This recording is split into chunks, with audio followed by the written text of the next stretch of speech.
What does legacy mean? It means that it's something that you want to be remembered with when you have left Earth. And for John Maxwel, anytime we say John Maxwel, I know I don't need to say much because we must have interacted either with a quote or a book somewhere.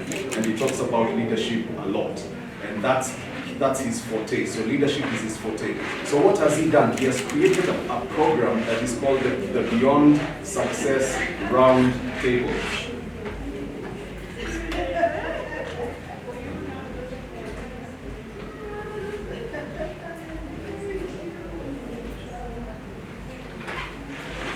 So what he has done is that he has taken 7 principles and he has packaged that as values that we can learn for 7 weeks that will create or cause somebody to grow in their own personal space of leadership, personal development, and then multiply that to other leaders. So I won't take too much time. I think I'll just go to the. Yes, I remember 3 minutes. That's why I'm not even going to say many things about all these other things or all these other stories. But basically, he says you have to lead yourself to lead others. Is that true? You have to lead yourself to lead others. Is that true? Yes, you have to lead yourself to lead others. Then we teach what we know, but we reproduce who we are. So in other words, the kind of people we are dealing with are people that are looking for something that's authentic.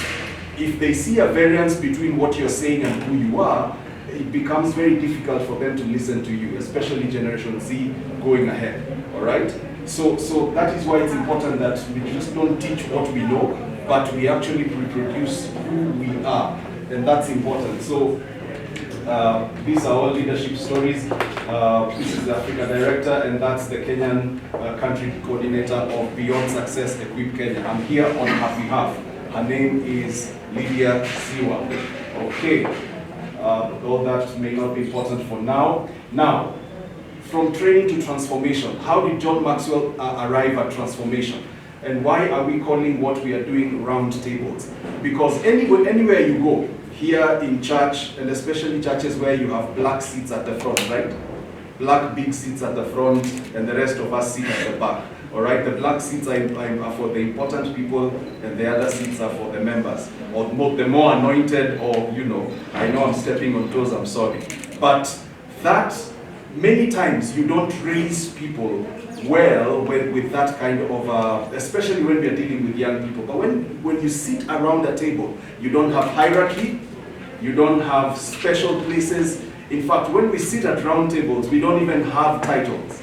And when you're dealing with Generation Z or young people, they are more open to people like that when you're accessible. When you're at the table, you're accessible. So from training to transformation, from rows to round tables, and we use three tools. The first tool is the transformation principle, and that principle is about 7 values that we do for 7 weeks. The first value is attitude, second value is personal growth, third is priorities, 4 is relationships, 5 is John Maxwel shares his faith story. And when he shares his faith story, the aim is 1, to also share with other people who are not born again the message of salvation. So that is where they interact with the message of salvation at that point when he shares his faith. And then number 6, from good intentions to good actions. And lastly, from success to significance. Okay, so that is the first pillar or first, part of the process. Second is the transformation process. What is that? The round tables, where we sit together. So we sit together, do 7 lessons of 7 values for 7 weeks. Are we together? So 7 lessons, 1 lesson per week. So we do it for 7 weeks. Okay, that is what we are calling from. Sorry, did I go back? From success to significance. And then the third thing is a transformed person. Who is a transformed person? A transformed person is somebody who has gone through the program and has gone through the training after the program. And once you go through the training after the program, you become a facilitator. Who is a facilitator? Somebody who now multiplies value to other people. So you also lead other roundtables. Now, this began in 2021 with only Lydia as the one who began, but as of July 23rd, over 6,000 people had been raised in that model.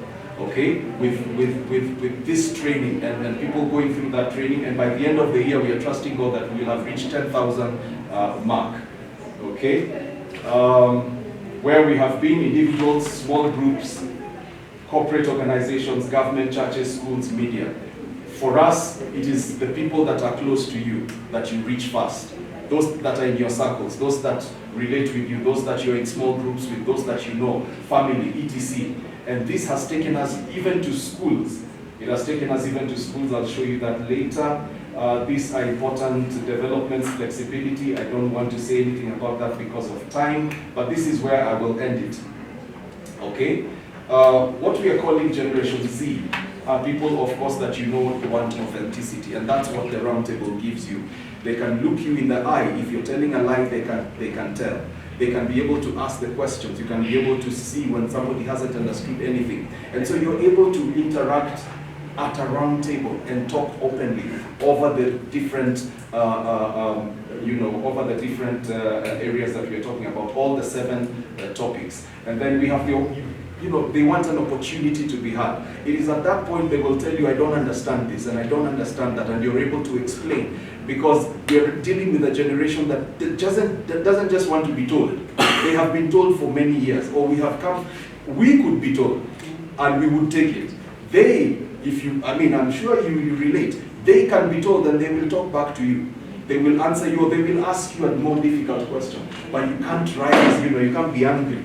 You just have to answer them. So basically, that's what it is. So it is young, rich, young. What does that mean? Is that once you've become a facilitator, you've gone through the program as a young person, you now can be able to raise other young people. The exciting thing is that they are able to listen to one another and they influence each other. And we have seen that is beginning to work for them. They can talk their language, they can share their culture as they share those important values. And so you can remove it. Thank you. Yeah, you can remove it. I'm done. I'm just saying that, and when we do that, you and I know that the problem of our country is that we lack leadership that has values. And if we can inculcate those at an early age and begin to form it in the lives of the children, then they will be able to impact others in the future. We can be able to change the culture now, slowly, one child or one young person at a time as we grow in the program. Thank you. That's all I'll say for now. Thank you.